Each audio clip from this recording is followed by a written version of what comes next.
Welcome to the Investing Podcast presented by Tusk Media. The final bell has rung and the market is now closed. So let's move on to an audio and video recap with the Investing Happy Hour. Good afternoon, everybody. Welcome back. This is the Investing Podcast presented as always by Tusk Media. You guessed it. Welcome back. Sorry we missed you guys all day today. Hopefully you used your time productively this morning and listened to our long-form discussion with Matt, the founder and lead writer at distilleddollar.com. If you haven't listened to that interview, check it out. He's got some good advice for millennials. He talks a little bit about his own personal journey to financial independence, and he talks a little bit about investing. So check that out. I think you guys will really enjoy it. Hit that subscribe button. You'll get all our stuff. And as you may have noticed, we missed the stock market power lunch today. I do apologize. I'm very sorry, but let's get real for a little while. We had a 3+ hour investment committee meeting today. If you don't believe me, you can ask intern Austin. Maybe I'll even bring it up with Matthew Krebsbach, an analyst here at Narwhal, who I'm talking with tomorrow. That interview is going to run next week. 3 hours, and if you don't think it was comprehensive, you got another thing coming. We talked about World War III, what the causes will be. We talked about Brexit, which was somewhat unrelated.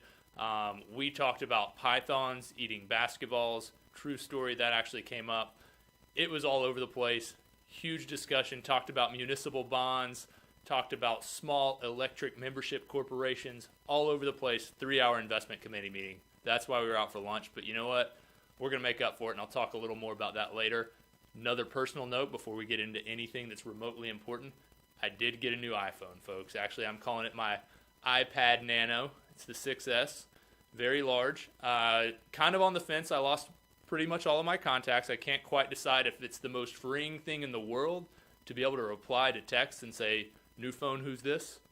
Or if it makes me feel a little bit like I've got technology Alzheimer's. Not quite sure. But happy to have some technology back, even if I don't necessarily know who I'm talking to. So if you do want me to know who you are, send me an email, theinvestingpodcast@gmail.com. Flawless transition right there. Let's talk about these markets. Pretty crazy day. Really crazy day. Everybody's talking about how it was a roller coaster because the markets were just kind of all over the place. They were down a lot and then they rallied some. I actually disagree with that analogy, and we're going to coin another term here, folks. Let me get a piece of chalk. This was not a roller coaster market, folks. This was what we are going to call a check mark market, because what you had happen was the market go down and then rally up even stronger. So that's what happened today. The Dow was actually down more than 100 points, closed up. Everything in the U.S. closed up indice-wise. The Dow was up 53 basis points. Pretty strong day, all things considered. S&P 500 was up about 1/3 of 1%. The NASDAQ was up 21 basis points. Gold, as you would expect, was down, so that wasn't necessarily great news. Oil had a really bad day. That's something that's been pretty surprising for the last couple years, if you think about that context, that oil was down 3.5% plus, about 3.8, and the markets were still up. We haven't seen that a whole lot. There's been a lot of downward correlation between energy prices and oil prices and the markets, but today we actually saw oil down tremendously, while the markets managed to eke out some kind of rally and get a gain. So oil actually hit a 5-week low, so not a great period for oil right now. One other story we're going to talk a little bit about, AmSurg merged with Envision, so they're envisioning a brighter future for healthcare, providing they're going to get a huge global footprint on this. Interesting deal. It was announced a couple days ago. It was confirmed today. It's kind of a screwy deal. That's a real technical financial jargon term there, screwy deal. But AmSurg shareholders are actually going to represent a minority of this new combined company, but AmSurg's leadership is going to actually be taking control of this new conglomerate that's happening. Envision Healthcare was down about 6% on the day. AmSurg was up between 1% and 2%, kind of spiked up when the deal was finalized, fell back down a little bit, but still had a nice gain for the day. Last thing we're going to talk about today is Don't Tell John. We got a couple things for this segment, actually. First of all, don't tell John, but everybody knows he still has not beaten me in Tic-Tac-Toe. You can see the game here. I didn't win either, though. That's why it's a cat game. So, John, good luck, better luck next time. The other thing you can't tell John, because this is a guarantee, and he's a compliance officer, and he will hate this, we're going to make up the lost episode from today. We missed the lunch. We missed the stock market power lunch. I feel awful about it. I guarantee we will make it up with an extra episode. Not going to put a time frame on it. Might be tomorrow. You'll just have to hit subscribe and find out. Leave us a 5-star review. Show us that you love us. Thanks to everybody who's here.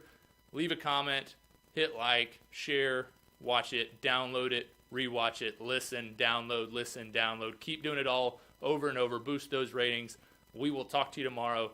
Remember, Bond Week coming up, June 27th. If you have questions, email us, theinvestingpodcast@gmail.com. We will see you tomorrow morning for the morning market mimosa, and we'll kick off Friday with a little champagne and OJ. Have a great night. Tusk Media is a subsidiary of Narwhal Capital Management. Ratings and reviews of Tusk Media content are not to be construed as endorsements of opinions, analysis, or services offered by Tusk or its parent company. The opinions and predictions shared here are our professional beliefs at the time of publication. We are not under duress from any of the corporate entities mentioned. This is not a solicitation to take any particular action. Although we are investment advisors, this information should not be considered investment, legal, or tax advice. We strive to be as impartial, insightful, and accurate as possible. We base our opinions, analysis, and calculations on information we believe to be reliable, but we cannot guarantee its accuracy. We can, however, guarantee that our opinions will sometimes be flat out wrong due to a variety of factors. Employees and clients of Narwhal Capital Management may or may not hold positions in the securities detailed and may or may not hold these positions in the future. A full list of all securities purchased, sold, or held during the 12 months preceding the date of this publication can be provided upon request. Unless otherwise noted, all data accessed via MarketWatch or the Bloomberg terminal. Past performance does not guarantee future results. A copy of Narwhal's Form ADV is available at the SEC's website, www.advisorinfo.sec.gov, or from Narwhal upon written request.